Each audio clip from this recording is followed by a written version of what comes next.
How good does it feel to be back? Oh, it's outstanding. It's great to be here. What memories have been going through your head here? 50 years of this program, you at the top of the record books. What kind of memories have brought back to you? The memories I have about coming back is the fact that it's amazing that insignificant things in your life happen that directs you to the places you ultimately turn to. I was talking to Don Eckley, a player who played with me back in the early 70s, and I told him my journey to Point Park was unique in the fact that I played in the Cleveland school system, and there was supposed to be an all-star tournament in Sharon, Pennsylvania. Never left my neighborhood ever growing up, so I didn't know where Sharon was or what Sharon was.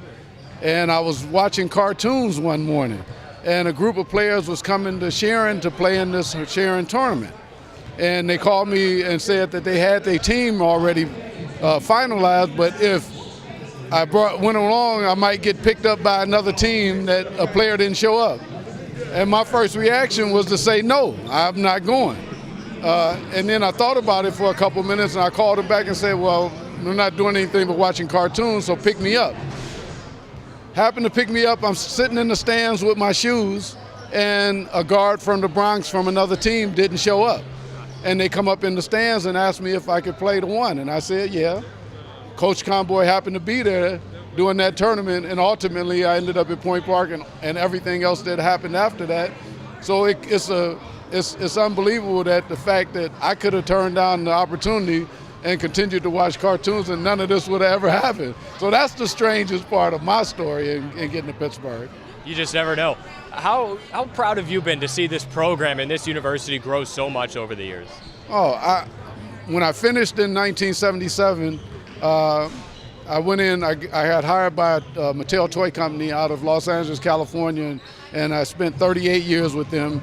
I was traveling. Coach Conboy offered the opportunity to come back to be assistant coach. I had two younger brothers that was playing in the program in the latter 70s and mid 80s.